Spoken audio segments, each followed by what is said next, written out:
Hello दोस्तों, welcome to AML transformation. इस channel पे आपको वीडियोस मिलेंगे जो आपको AML KYC and fraud concepts को समझने साथ ही साथ इसके इंटरव्यूज क्रैक करने में भी हेल्प करेंगे। यहाँ पे कंसेप्ट्स को बहुत ही सिंप्लीफाइड मैनर से साथ ही साथ एग्जाम्पल के साथ समझाया गया है। इन वीडियोस को इंटरव्यू लेवल के लिए बनाया गया है। बहुत लोगों को इन वीडियोस से हेल्प मिली है, उनके AML KYC and fraud interviews clear हुए हैं। साथ ही साथ उनकी टेस्टिमोनीज एंड सक्सेस स्टोरीज भी इस चैनल पे अवेलेबल है। So please go ahead and have a look on to it.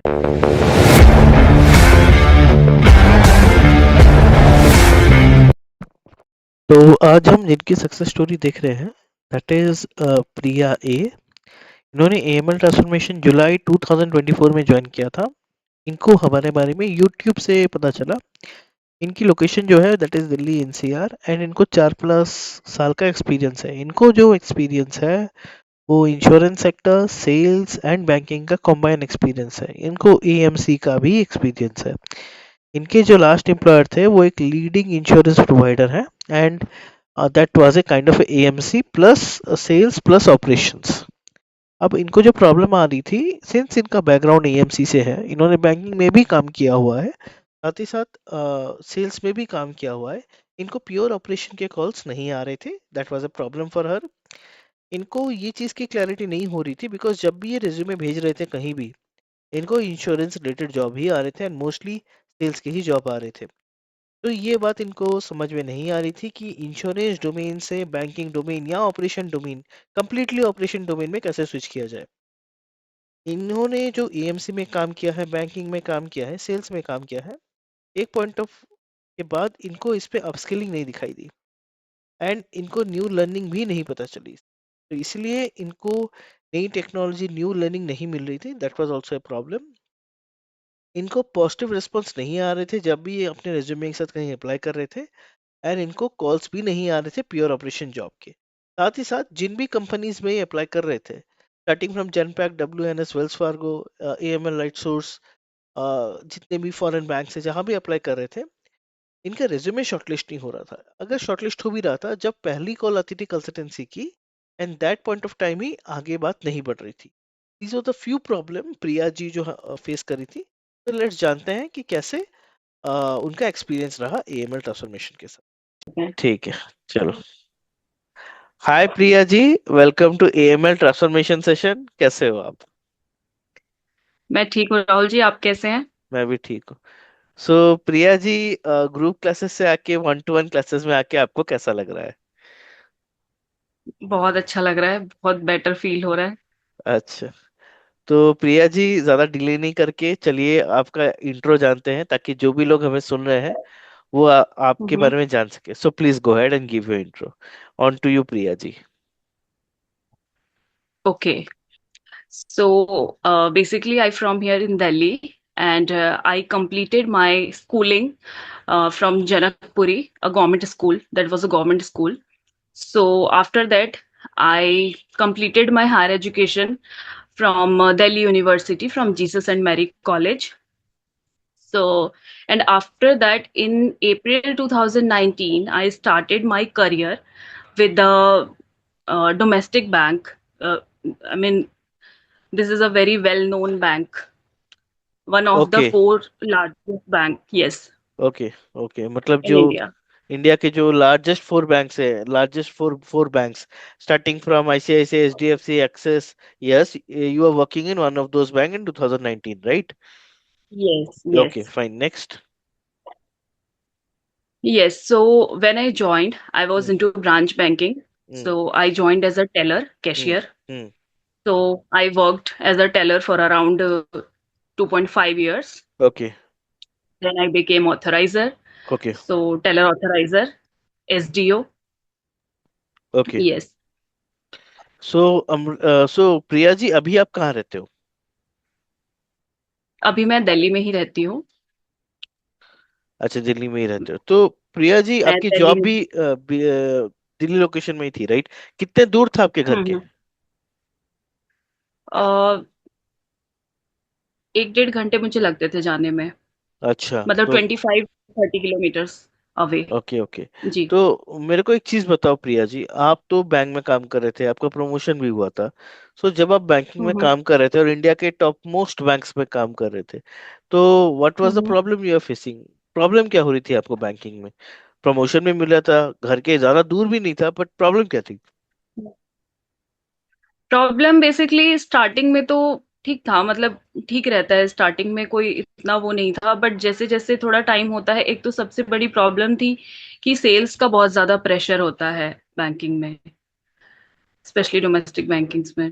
तो सेल्स का बहुत ज्यादा प्रेशर था, और टाइमिंग, मतलब बहुत ज्यादा स्ट्रेच करना पड़ता था। मतलब जाने का टाइम तो फिक्स होता है, लेकिन आने का टाइम फिक्स नहीं होता है। तो एक ये भी प्रॉब्लम थी।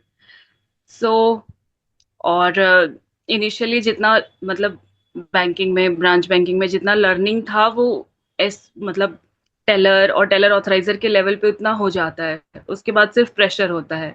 तो एक टाइम के बाद लगने लगा था कि नहीं, अब मतलब बैंकिंग में नहीं करना है, मतलब थोड़ा चेंज करना है, कहीं एमएनसी वगैरह में जाना है मुझे। तो प्रिया जी, देखा जाए तो आपको आपने आपने काम भी सीखा, लेकिन देखा कि उसके हम्म। बाद सेल्स का बहुत ज्यादा प्रेशर आ रहा है, प्लस और लर्निंग हम्म। इतनी हो नहीं रही है, तो आपने सोचा कि चलो थोड़ा एमएनसी पे भी ट्राई किया जाए। करेक्ट? बिल्कुल। बिल्कुल। तो प्रिया जी, आप तो आपने पढ़ाई की हुई है, दिल्ली के कॉलेज से पढ़ाई की हुई है, प्लस हायर एजुकेशन भी किया हुआ है, प्लस आपका प्रमोशन भी हुआ है, हम्म। आपको काम करना भी हम्म। आता है। तो जब आप जॉब हम्म। सर्च कर रहे थे एमएनसी में, तो आपको प्रॉब्लम क्या आ हम्म। रही थी? What was the problem you are facing when you are searching for MNC job? Because I we got to know what are the challenges you were facing, that is fine, but when you are searching job hmm. being qualified person, what was the problem you are facing in searching jobs?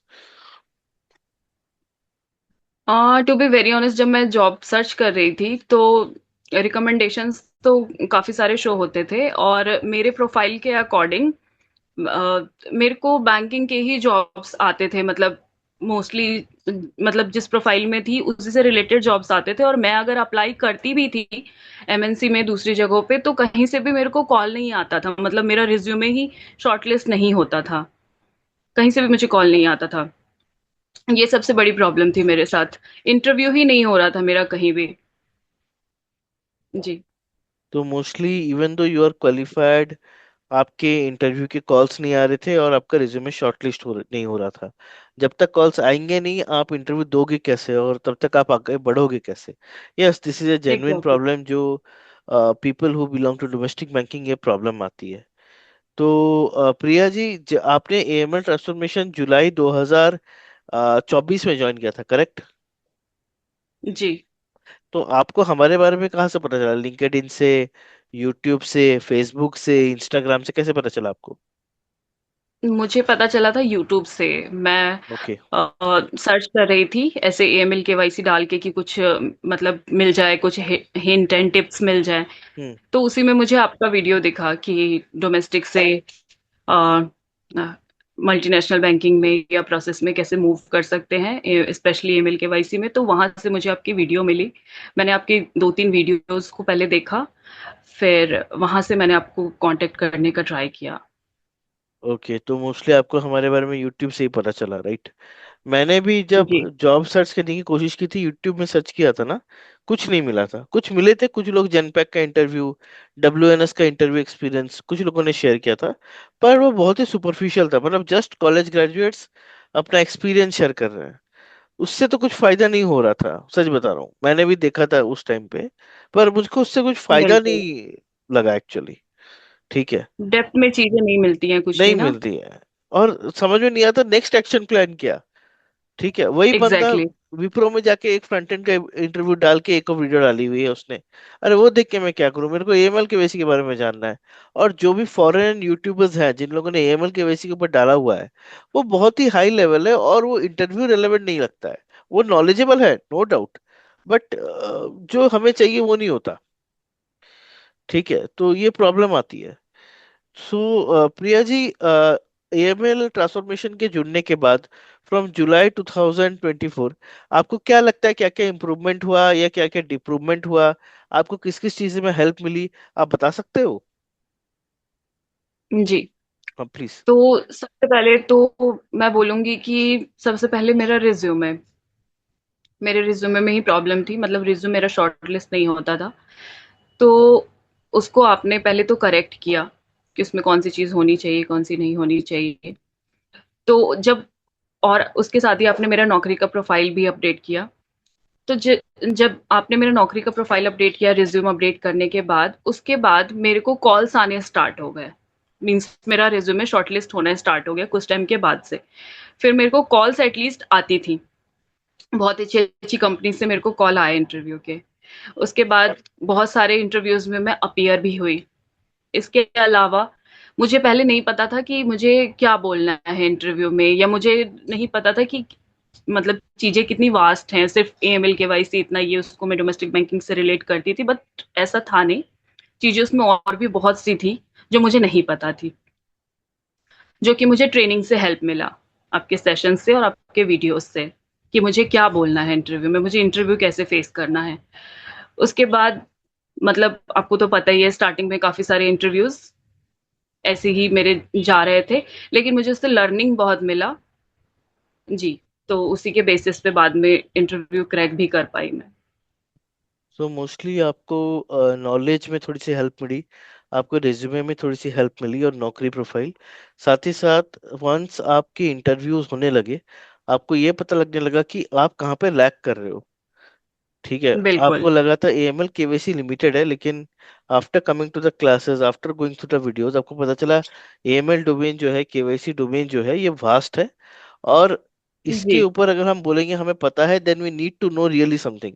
हम only because high low medium priority KYC जानते हैं बोल देंगे AML KYC आता है, नहीं बाबा। इससे भी बड़ी बड़ी चीजें हैं जो सीखना बाकी है, बहुत जी। कुछ है इसमें। I will completely agree Priya ji. सो प्रिया जी, आज की डेट पे मार्केट में ना बोलते हैं कि एक कैम्स का सर्टिफिकेशन बहुत इंपॉर्टेंट है एएमएल में हम्म। जॉब लेने के लिए, स्पेशली अगर आप डोमेस्टिक बैंकिंग से हो।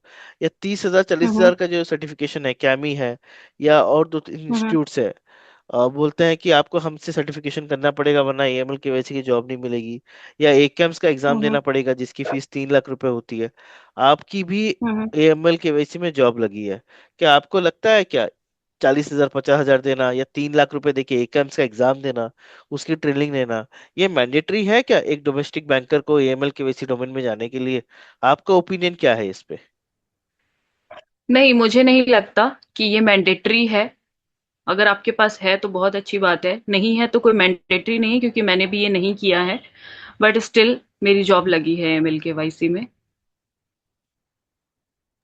तो मैं तो नहीं रिकमेंड करूंगी। आप करते हुए आगे बढ़ना चाहते हो, जॉब करते हुए अगर आपको थोड़ा कम फीस में अवेलेबल हो रहा है या ऐसा कुछ, तो आप अपने अपने उसके लिए आप कर लो, करके रख लो बाद में। लेकिन ऐसा मैंडेटरी नहीं है कि इसके बगैर जॉब नहीं लगेगी, या जॉब लगने के लिए इसका होना जरूरी है एमएल केवाईसी में, ऐसा नहीं है। अच्छा, तो ये एक मिथ है कि इट इज मैंडेटरी, ऐसा मैंडेटरी ऐसा कुछ नहीं है। अगर आप चाहते हो तो ये अच्छी है आपके स्किल सेट को इम्प्रूव करने के लिए, but it is not mandatory, right? Yes, yes. ठीक है। प्रिया जी, मार्केट में बहुत सारे पेड रेफरल्स होते हैं या बहुत सारे जॉब्स में रेफरल का बोलबाला होता है। तो बहुत जगह ये भी ग्रुप्स में आती है जो अलग एएमएल के वैसे ग्रुप है कि मैं आपको रेफर कर दूंगा, आपको जॉब लग जाएगी। तो रेफरल एंड पेड रेफरल जो चलता है मार्केट में, लिंक्डइन में भी लोग हैं कि पे मी ₹500 I will hmm. Refer you. इसके ऊपर आपका क्या हम्म। ओपिनियन है, और रेफरल से क्या जॉब पक्की लग जाती है? क्योंकि आपने भी तो जॉब सर्च किया हुआ है, आपका ओपिनियन क्या है? हम्म। हाँ, तो इसके लिए मैं आपको बोलूंगी कि ये बिल्कुल गलत है। हो सकता है 1% आपको पेड रेफरल के साथ तो बिल्कुल भी नहीं जाना चाहिए। और एक बारी को आपको अगर कोई रेफरल है आपके पास, तो मे बी आप इंटरव्यू तक के लिए शायद चले जाओ, मतलब शॉर्टलिस्ट हो जाओ आप 1%। लेकिन उसके बाद चीजें आपको खुद ही करनी है, इंटरव्यू आपको खुद ही फेस करना है, और रेफरल से फर्क नहीं पड़ता है। ये मेरा अपना पर्सनल एक्सपीरियंस है। मेरे पास अच्छे अच्छे रेफरेंस थे, मतलब रेफरल थे। जहां पे मेरे पास रेफरल था, वहां पे मेरी जॉब नहीं लगी। कहीं पे तो ऐसा हुआ कि मेरा रिज्यूम भी शॉर्टलिस्ट नहीं हुआ, और कहीं अगर मैं इंटरव्यू के लिए भी गई तो भी मेरा नहीं हुआ। लेकिन जहां पे मेरा हुआ, वहां मेरे पास कोई रेफरल नहीं था, कोई रेफरेंस नहीं था, जस्ट नौकरी से मेरा प्रोफाइल पिक हुआ था। तो मैं अपने एक्सपीरियंस के हिसाब से बता रही हूँ कि नहीं, ये पेड रेफरल वगैरह के पीछे तो बिल्कुल भी नहीं भागना चाहिए। ओके प्रिया जी, तो आप बोल रहे हो कि 1% 2% किसी का हो सकता है, बट आपके हिसाब से आपका जो पर्सनल एक्सपीरियंस है, रेफरल आपके लिए इतना काम नहीं किया, और जहां भी आपकी जी। जॉब लगी इट वाज फ्रॉम नौकरी। ठीक है। यस। और पेड रेफरल पे तो जाना ही नहीं चाहिए। रेफरल एक अलग बात है, पर बिल्कुल। पेड रेफरल देना ही नहीं चाहिए। ठीक है। जी। सो प्रिया जी, और कुछ क्वेश्चन है आपके लिए। अभी आप अगर देखोगे तो मार्केट में एक चीज बड़ी ज्यादा चल रही है अभी, कि आपको हम्म। रेज्यूमे जो है एकदम हाई लेवल का बनाना चाहिए, और रेज्यूमे के लिए हम्म। लोग 10-10 हजार रुपए भी देते हैं। ठीक है। हम्म। तो क्या इतना महंगा प्राइस दे के सिर्फ एक रेज्यूमे बनाना वर्थ है? क्योंकि आजकल लोग बोलते हैं रेज्यूमे आपका एटीएस एनेबल्ड होना चाहिए, चैटबॉट कर रहे हैं, चैट जीपीटी है, वो सब पूरा कर रहे हैं। तो आपका ओपिनियन क्या है कि 10 हजार रुपए दे के चैट जीपीटी से रेज्यूमे बनाना सही है, कि क्या करना चाहिए? नहीं नहीं, इतना देके तो रेज्यूमे बनवाना सही नहीं है। ये मतलब मेरे हिसाब से प्रेफरेबल नहीं है। अच्छा, तो चैट जीपीटी का हेल्प जी। लेना सही है, लेकिन 10 हजार रुपए दे के चैट जीपीटी से रिज्यूमे बनाना, it is not recommended from you, since you are also बिल्कुल भी नहीं। Searching for job and you have got it as well. So ये इतना रिकमेंडेड नहीं है। सो प्रिया जी, आप नहीं है। सिंस रिटेल बैंकिंग से आए हो, दिल्ली में आपकी अपब्रिंगिंग हुई है, और दिल्ली में ही आपने बैंक में जॉब की है, प्रमोशंस लिए हुए हैं, आपको पता है वहाँ के बैंकिंग का लाइफस्टाइल क्या होता है। सो प्रिया जी, अगर आपके लेवल पे ही कोई है विद इन 5 years एक्सपीरियंस या 5+ एक्सपीरियंस, जो आज की डेट पे हम्म। बैंकिंग में ही है, अगर उसको एएमएल हम्म। केवाईसी में आना है, तो आप उन्हें क्या हम्म। सजेस्ट करोगे, क्या करना चाहिए? पहली बात। सेकंड, अगर कुछ हम्म। सर्टिफिकेशन करना है तो क्या करना हम्म। चाहिए? एंड तीसरा, हम्म। अप्रोक्स टाइम कितना लगता है? प्लीज ये 3 क्वेश्चन का थोड़ा आंसर दीजिएगा। ठीक है। ठीक है। तो फर्स्ट ऑफ ऑल, अगर उनके पास भी इतना ही एक्सपीरियंस है, 4 and 5 years का एक्सपीरियंस है, वो मूव होना चाहते हैं डोमेस्टिक बैंकिंग से ईएमएल केवाईसी में, एमएनसी में, तो पहले तो माइंडसेट क्लियर होना जरूरी है कि हाँ मुझे ये करना ही है उसमें जाने, क्योंकि मैं भी बहुत टाइम से सोच रही थी और ट्राई भी कर रही थी। तो पहले तो क्लियर हो जाओ कि हाँ मुझे करना है। ठीक है। उसके बाद फिर आप इसके बारे में थोड़ा जानो कि मतलब क्या चीज है और ये है, उसके हिसाब से फिर आपको अपना रेज्यूम उस हिसाब से बिल्ड करना पड़ेगा। स्किल सेट्स उसमें ऐड होने चाहिए उस हिसाब से। और सबसे बड़ी बात कि आपको थोड़ा अपने ऊपर काम करना पड़ेगा, थोड़ा इसके बारे में डीप में आपको पढ़ना पड़ेगा, जानना पड़ेगा। क्योंकि जो हमारा डोमेस्टिक में जो बैंकिंग में चीजें हैं और ईमेल केवाईसी है, वो बिल्कुल ही डिफरेंट है एज कंपेरिजन टू बाहर के बैंकिंग से, करेक्ट। एमएनसी बैंक के हम्म। कंपैरिजन में। यस। हम्म। ठीक है। तो ये चीजें हैं। और टाइम की अगर मैं बात करूं कि कितना टाइम लगता है, तो जब आप पूरी तरीके से एकदम प्रिपेयर होते हो कि मुझे करना ही है, तो आप मान के चलो कि 5 से 6 महीने में मैक्सिमम लग जाती है, मतलब मेरे एक्सपीरियंस के हिसाब से मैं बता रही हूँ। तो अगर आप पूरा अच्छी तरीके से अपने ऊपर टाइम दे रहे हो और एकदम कीन हो आप चीजों को लेकर के, ठीक है। और उसमें भी अगर आप इमीडिएट ज्वाइनर हो, तो वो और ज्यादा हेल्प करता है आपको। तो अराउंड 5 months लग ही जाते हैं, आप बता रहे हो। जी। ओके। तो प्रिया जी, एक वही क्वेश्चन जो मैंने आपको पूछा, कि अगर किसी को कोई सर्टिफिकेशन करना है या कोई कोर्स करना है, या आपके लेवल पे कोई बंदा है 5 साल का है जिसने माइंडसेट किया हुआ है, तो उसको माइंडसेट के बाद क्या करना चाहिए? What the step he should take? Should he go for do some certification? Should he go and do some courses? और what he should do? Okay. तो सर्टिफिकेशन वगैरह अभी आपको करने की कोई नीड नहीं है। अगर कोई आप करना चाह रहे हो, मतलब आपको मूव होना है, तो इनिशियली ऐसा कोई सर्टिफिकेशन का रिक्वायरमेंट नहीं है। ठीक है। आप यूट्यूब पे जाओगे, यूट्यूब पे आप थोड़ा देखोगे, वहां पे चीजें ऐसा ज्यादा है नहीं। और मेरे हिसाब से मैं सबसे ज्यादा रिकमेंड करूंगी कि अगर वो एएमएल ट्रांसफॉर्मेशन को अगर ज्वाइन करे, और ये कोई पेड या ऐसा प्रमोशनल नहीं है कुछ भी, मैं पूरे अपने एक्सपीरियंस के हिसाब से बता रही हूँ, क्योंकि एकदम जेन्युइन और एकदम बेस्ट लगा मेरे को, और बहुत reasonable, to be very honest. तो यहाँ से आपको मतलब आपके चैनल से एकदम स्क्रैप से चीजें सारी पता चलती हैं, एकदम बेसिक से उनको पता चलता है कि कहाँ से स्टार्ट करना है, कितनी चीजें हैं, और किस हिसाब से हमें काम करना है अपने ऊपर। और बहुत ज्यादा इसके लिए आपको पैसे फेंकने की भी जरूरत नहीं पड़ती है, और मुझे इसी से हेल्प मिला है। जी। Amrita ji, thank you for your golden words कि आपको ईएमएल ट्रांसफॉर्मेशन से हेल्प मिला। लेकिन आज की डेट पे आपकी जितनी भी जॉब लगी है, इस पे हम्म 99.99% एफर्ट आपका ही है। मैं मानता हूँ हमारे नोट्स थे, गाइडेंस थे, जो भी था वो था। लेकिन आपने जो बोला ना, माइंडसेट एंड सेल्फ एफर्ट, सो हम्म आपकी डेट पे हम्म आपकी जो जॉब लगी है ना, it is because of your efforts. मैं मानता हूँ थोड़ा हमारा कंट्रीब्यूशन है, पर 100% एफर्ट आपका है। क्योंकि ग्रुप में और भी लोग जुड़ते हैं, सबकी जॉब नहीं लगती है, ये फैक्ट है। आपकी जॉब लगी है क्योंकि आप जॉब चाहते थे। Because of your efforts only you are currently working at that organisation, trust me. और आगे जाके भी जब जो भी आपकी लाइफ में इंप्रूवमेंट होगी ना, वो कंप्लीटली हम्म आपकी वजह से ही है, बिकॉज ऑफ योर एफर्ट्स। ठीक है।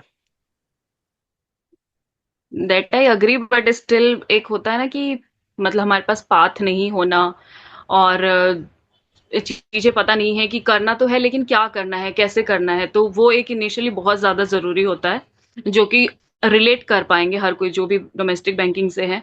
वो हर कोई इस चीज को रिलेट कर सकता है कि क्या प्रॉब्लम्स आती हैं इनिशियली, कि चाहे आप कितना भी कुछ भी अपने हिसाब से आप एफर्ट कर रहे हो, कुछ भी कर रहे हो, लेकिन जब आपको कॉल ही नहीं आएगा इंटरव्यू का, आप अपीयर ही नहीं होगे, तो आप कितनी भी प्रिपरेशन कर लो फिर उसका कोई फायदा नहीं है। तो वो इनिशियली बहुत ज्यादा इस हेल्प की जरूरत होती है, जो कि मैं पर्सनली मानती हूँ कि मुझे बहुत ज्यादा हेल्प किया है। ओके प्रिया जी, तो मैं आपसे और लास्ट दो ही क्वेश्चन पूछूंगा। आपने क्या अपनी नई हम्म। ऑर्गेनाइजेशन ज्वाइन कर ली? अगर हाँ, तो कितना टाइम हो गया नई ऑर्गेनाइजेशन ज्वाइन करके? हाँ, मैंने न्यू ऑर्गेनाइजेशन ज्वाइन कर लिया है, और मुझे हो भी गया है अराउंड 2 मंथ्स के करीब, टू दो मंथ से महीने हो ज्यादा गए ही। हैं। ठीक है। तो जी। प्रिया जी, आप तो पहले बैंकिंग में काम करके आ चुके हो, तो वहाँ के लाइफ हम्म, वर्क कल्चर, यहाँ के वर्क कल्चर एनवायरनमेंट में क्या फर्क है, थोड़ा बताओ। एकदम अपोजिट। ओके। एकदम अपोजिट। जी। सबसे बड़ा डिफरेंस होता है कि एक तो टाइमिंग का, कि जैसे डोमेस्टिक बैंकिंग में क्या है कि आपका टाइमिंग फिक्स नहीं होता है कि इतने घंटे का या ऐसा आपका शिफ्ट है, या आपको इतने बजे जाना है और आप इतने बजे निकल जाओगे, इतने बजे आपकी छुट्टी हो जाएगी, ऐसा कुछ ऐसा नहीं होता है। लेकिन इसके कंपैरिजन में एमएनसी में एकदम उल्टा है इसका। वहां पे आपका फिक्स टाइमिंग है कि आपका इतने आवर्स का लॉग इन आवर है, तो वो आपको अपना कंप्लीट करना है। लेट सपोज 9 आवर्स का, जिसमें हम्म। आपका 8 आवर्स का अपना काम का टाइम होता है, और 1 घंटे का आपको ब्रेक होता है। तो वो पूरा उतना ही है जितना आपको बताया गया है, उसमें हम्म। कुछ ये नहीं होता है कि आप थोड़ा सा और स्ट्रेच कर लो, या बैठ जाओ, या थोड़ा घर से कर लेना, या मतलब जैसे किसी किसी इंडियन कंपनी में भी ऐसा होता है कि अगर वो मतलब वर्क फ्रॉम होम जैसा भी अगर दे देते हैं, तो उसमें भी उनका रिक्वायरमेंट होता है कि थोड़ा घर से स्ट्रेच कर लेना या वीकेंड पे वो। तो नहीं, ऐसा मतलब एमएनसी में ऐसा नहीं है, मतलब बहुत ही कूल कल्चर है, बहुत ही कूल। कोई प्रेशर नहीं है इनिशियली, तो काफी टाइम तक ट्रेनिंग एंड ऑल ये सब चलता है, आपको अच्छे से चीजें सिखाते हैं। जैसे बैंकिंग में होता है कि आप आज गए, कल से आपको बिठा देते हैं कि चलो भाई अब शुरू हो जाओ, मतलब स्टार्ट कर दो काम। जो सच्चाई है। तो मतलब वहां पे ऐसा नहीं होता है। पहले आपको अच्छी तरीके से चीजें सिखाई जाती हैं, प्रिपेयर किया जाता है हम्म। आपको, उसके बाद आप काम पे स्टार्ट होते हैं, और उसके बाद भी कूल रहती हैं चीजें काफी। इतना प्रेशर लेके काम नहीं किया जाता है। तो ये डिफरेंस है सबसे बड़ा, और बहुत सारी बेनिफिट्स, पर्क्स और ये सब चीजें भी एडिशनली मिलती हैं, वो तो है ही। ओके। सो आप बोल रहे हो work facilities and culture all. बहुत अच्छा है, पर्क्स बड़े अच्छे मिलते हैं, काम को प्रेशर नहीं है, वर्क टाइमिंग एक्सटेंड नहीं करनी पड़ती, वर्क लाइफ सब अच्छा। बैलेंस होता है बिल्कुल। अच्छा, तो इतना कुछ हजम कैसे कर पा रहे हो आप? मैं ट्राई कर रही हूँ हजम करने का। अभी तो ऐसा लगता है कि बिलीव ही नहीं होता है कि मतलब ये हो गया है, मतलब वहां से यहाँ आ गए। मतलब पहले तो थोड़ा डाइजेस्ट करने में टाइम लगता है, बट हाँ धीरे धीरे कर रहे हैं। ठीक है, ठीक है। तो प्रिया जी, एक लास्ट क्वेश्चन। आपके जो पहली ऑर्गेनाइज जिस ऑर्गेनाइजेशन से आप निकल के आए, वहां से इस नई ऑर्गेनाइजेशन में आपको कितना इंक्रीमेंट मिला है? और इस नई ऑर्गेनाइजेशन की शिफ्ट क्या है, लोकेशन क्या है, और कहाँ मिला है आपको, अगर आप शेयर करना चाहें तो। जी। अगर मैं अपनी बात करूं तो मतलब मेरे को तो एक्सपेक्टेशन से बहुत ज्यादा हाइक मिला। मतलब मेरे केस में आप कह सकते हैं कि मुझे 90 to 95% हाइक मिला है अच्छा। अराउंड। ओके। हाँ, तो मेरे को तो बहुत अच्छा हाइक मिला। ओके। और शिफ्ट क्या मैं है एक्सपेक्ट आपकी? भी नहीं कर रही थी। और मेरा जो शिफ्ट है, शिफ्ट मेरा डे का ही है, मतलब ओके। यूके शिफ्ट में रहता है मेरा। जैसे कि टाइमिंग क्या है? जैसे काइंड ऑफ 12 से 9 इस तरीके से। अच्छा, और कैब वगैरह सब सही है? दिन में 12 से रात को 9 बजे तक। हाँ जी, मुझे बोथ साइड कैब मिलता है। अच्छा। और अभी आप कौन से ऑर्गेनाइजेशन में काम, पहले कौन से ऑर्गेनाइजेशन में आपकी पैकेज क्या थी, और अभी इस नई ऑर्गेनाइजेशन में हम्म कितनी पैकेज मिल रही है? इंक्रीमेंट मैं समझ रहा हूँ 90% है। अगर आप बताना चाहो हम्म ऑर्गेनाइजेशन का नाम या कुछ भी। हम्म। ठीक है, तो अभी जहाँ मैंने ज्वाइन किया है, मैंने बार्कलेस ज्वाइन किया है। अच्छा। यूके बेस्ड बैंक है ये। हम्म। जी। तो यहाँ पे मेरे को पहले जो मेरा पैकेज था वो 5.5 के अराउंड था। हम्म। और अभी मेरे को 10 के अराउंड पैकेज मिला है। मतलब काट क्या पीट के अगर मैं बोलूँ तो 9.5 के अराउंड। हाँ जी। क्या बात, क्या बात, 10 लाख डायरेक्ट केबीसी खेल गए आप तो। जी। ठीक है। नहीं, अच्छा हुआ जो भी आपको मिला है, आपके एफर्ट से ही मिला है। मैं तो ये सोच रहा हूँ अभी घर में लोग आपको कुछ ही चीजें खरीदते होंगे कि प्रिया हमें ये खरीदूं तो। हाँ, ठीक। ठीक है। कमाने वाली तो आप ही हो अभी। ठीक है। नहीं नहीं, ऐसा नहीं है। ठीक है। कोई नहीं, कोई नहीं। तो प्रिया जी, एएमएल ट्रांसफॉर्मेशन की टीम के लिए हमारे लिए कुछ फीडबैक या कोई सजेशन, कैसे हम अपने आप को इम्प्रूव कर सके या कैसे क्या काम कर सके, प्लीज बताइए। काम में बेसिकली इम्प्रूवमेंट का तो मैं यही बोलूंगी कि मुझे अभी फिलहाल ऐसा कुछ नहीं लग रहा है जो आप कर रहे हैं, वो जो कर रहे हैं और जितने मतलब एक्सपेक्टेशन के साथ आप कर रहे हैं उसमें वो बहुत ज्यादा है ऑलरेडी। ठीक है, जिसके लिए लोग बहुत ज्यादा ज्यादा चार्ज करते हैं मार्केट में, मुझे भी पता है।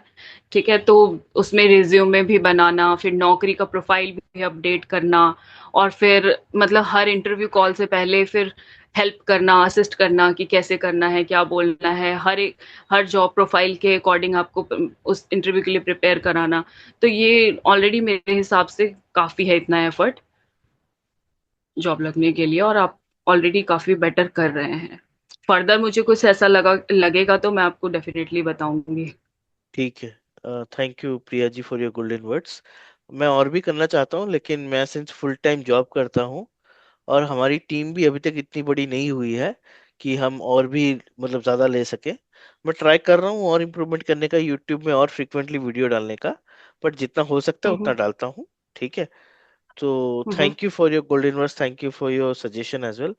आई होप कि आपका सब कुछ सही रहे और आगे जाके और भी अच्छा पैकेज लो आप। दिल्ली एनसीआर में एक्चुअली 10+ का पैकेज लेना इतना आसान नहीं होता है। जो आपने अचीव किया, इट इज रियली ग्रेट। ठीक है।